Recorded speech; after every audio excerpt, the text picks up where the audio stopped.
Hey everyone, recently India celebrated its 74th Independence Day और मैं उन सारे स्वतंत्रता सेनानी को प्रणाम करना चाहता हूं जिन्होंने हमारे आज़ादी के लिए लड़ते हुए शहीद हो गए।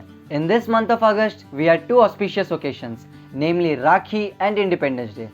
हम ये दोनों दिन शपथ लेते हैं सुरक्षा करने का, राखी में अपने बहनों का और इंडिपेंडेंस डे में हमारे देश का। With this, I am gonna talk about the crimes that happened in our country against women between Rakhi and Independence Day.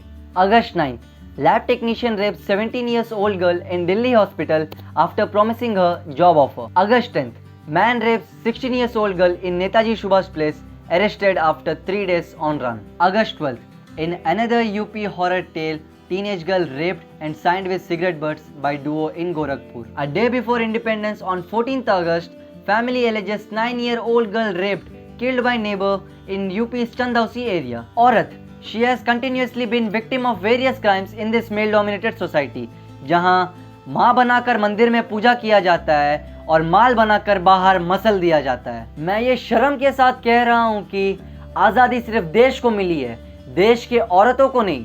Even after 74 years of independence also, लड़की की जिंदगी कठिन है, क्योंकि लड़की की जिंदगी नहीं होती बल्कि वो एक लड़ाई है। पैदा होने के लिए लड़ाई, जीने के लिए लड़ाई, पढ़ने के लिए लड़ाई, आगे बढ़ने के लिए लड़ाई, नौकरी करने के लिए लड़ाई, और इन सब लड़ाई लड़ने के बाद अगर उसके साथ कुछ अनहोनी हो जाता है तो समाज यही कहता है हमेशा कि लड़की थी, घर संभालती तो आज जिंदा होती। Let's have a look at the rape statistics in our country in the last 4 years. 2015, 34,651. 2016, 38,947. 2017, 32,559.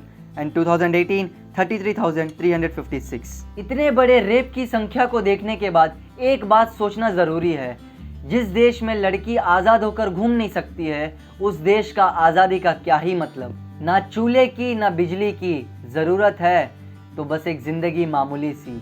हाथ ना थामो, साथ ना आओ, तो भी पालूंगी जो पाना है, लेकिन तेजा फेंकोगे, हक जताओगे तो करूं क्या, वो तो बस खुदा ही जाने। हमने पिछले कुछ सालों में लंबी दूरी तय की है, 2G से 5G तक, कैश वॉलेट से मोबाइल वॉलेट तक, ग्रुप मीट से गूगल मीट तक।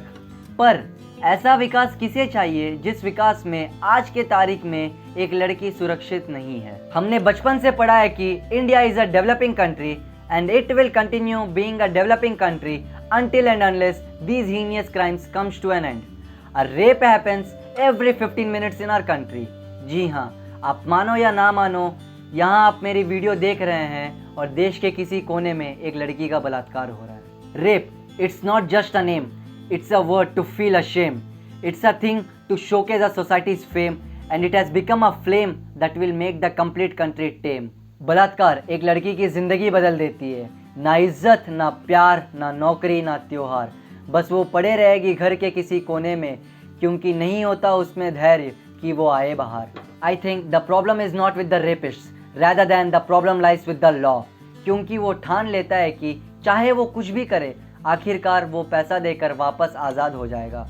अगर आप सोच रहे हो कि हमारे देश में सिर्फ लड़कियाँ ही सुरक्षित नहीं हैं, तो आप गलत हो, क्योंकि हमारे देश में जानवर के साथ भी बलात्कार होता है, कहीं कुत्ते के साथ तो कहीं गाय के साथ। अरे लोग तो बस सहानुभूति जताते हैं जबकि उन्हें उस दर्द का अंदाज भी नहीं है। यही प्रॉब्लम है हम में कि जब तक बात घर तक नहीं आएगी तब तक हम आवाज़ नहीं उठाएंगे। It's a open request to all my fellow friends, let's not protect our mothers and sisters but let them live the life the way we are living. जब आज़ादी का मतलब सही में समझ आ जाए तब सीना ठोक के बोलना, ओ मर्द के बच्चे, सारे जहां से अच्छा हिंदुस्तान हमारा। Thank you.